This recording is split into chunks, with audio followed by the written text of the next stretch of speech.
Praise the lord. దేవుని పరిశుద్ధ నామమున స్తుతి కలుగునుగాక. దైవవాక్కు అనే డైలీ కార్యక్రమానికి ప్రేమతో మిమ్మల్ని ఆహ్వానిస్తూ ఉన్నాం. ఎలా ఉన్నారు? బాగున్నారా? దేవుడు మీకు తోడై మిమ్మల్ని మీ కుటుంబాన్ని బహుగా ఆశీర్వదించునుగాక.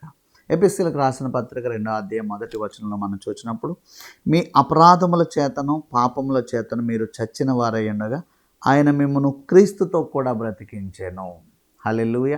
అపరాధముల చేత పాపముల చేత మనం చచ్చిన స్థితిలో ఉన్నప్పుడంట క్రీస్తుతో మనల్ని బ్రతికించాడు. అంటే ఇప్పుడు మనలో పాపము అపరాధములు మనల్ని చంపిని క్రీస్తు మనల్ని బ్రతికించాడు. క్రీస్తు ద్వారా మనం బ్రతికాం. అంటే ఇప్పుడు మనలో పనిచేసే జీవం క్రీస్తు జీవం. దేవుని స్తోత్రం కలుగునుగా. అపరాధములు పాపములు మనలో ఇక అవి పోయినాయి.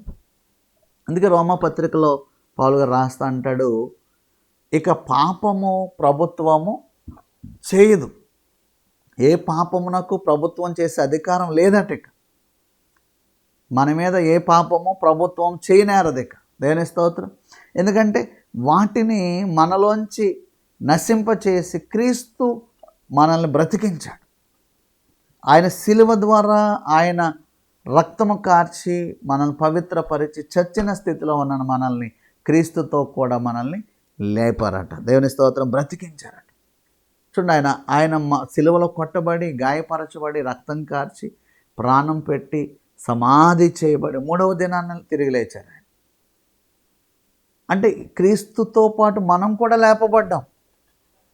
అపరాధముల చేత ఆయన కొట్టబడినప్పుడు మన అపరాధములు ఆయన మీద మోపబడ్డాయి, మన దోషములు ఆయన మీద మోపబడ్డాయి. అవన్నిటిని యేసు రక్తం చేత ఆయన కడిగివేశాడు. ఇప్పుడు మనం క్రీస్తుతో లేపబడినవారు. కొలస్సే పత్రికలో ఉంటుంది, మీరు క్రీస్తుతో కూడా లేపబడిన వారైతే పైనున్న వాటిని వెదకండి అంటాడు. దేవుని స్తోత్రం కలుగునుగా. అంటే క్రీస్తు ద్వారా సిలువ వేయబడ్డాం, క్రీస్తులో సమాధి చేయబడ్డాం, క్రీస్తులో మనం తిరిగి లేచాం. అంటే మనము కూడా క్రీస్తులో అనుభవాల్లో వెళ్ళాం. క్రీస్తు సిలువేయబడటంలో మనం కూడా సిలువేయబడ్డాం. ఆయన సమాధికి వెళ్ళటంలో మనం కూడా వెళ్ళాం. ఆయన తిరిగి లేచటంలో మనం కూడా తిరిగి లేచాం. ఇది ఒక అద్భుతమైన ఆత్మీయ మర్మం. ఇప్పుడు మనలో క్రీస్తు రక్తం, అందుకే పౌలు అంటాడు, క్రీస్తే నాలో జీవించుచున్నాడు. నేను కాదు, నాలో క్రీస్తే జీవించుచున్నాడు.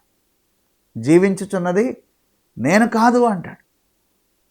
అంటే క్రీస్తు జీవం మనలో మరి జీవిస్తాం. ఇక మనం పాపానికి దాసులము కాదు, అపరాధాలకు దాసులము కాదు, క్రీస్తు జీవానికి మనము వారసులం, క్రీస్తులో బ్రతుకుతున్నవారు. దేవునికి స్తోత్రం కలుగు. ఈ ఆత్మీయ సత్యములు గ్రహించే జ్ఞానం దేవుడు మనకు అధికంగా దయచేయనుగాక. దేవునికి స్తోత్రం. మనలో ఉన్న జీవం, మనలో ఉన్న శక్తి, మనలో ఉన్న రక్తం, మనలో ఉన్న ప్రాణం క్రీస్తు ఆయన జీవమై ఉండి ఆయన జీవము ద్వారా మనల్ని ఏం చేస్తున్నాడు? బ్రతికిస్తున్నాడు. మనమైతే అపరాధములతో చచ్చాం, పాపములతో చచ్చాం.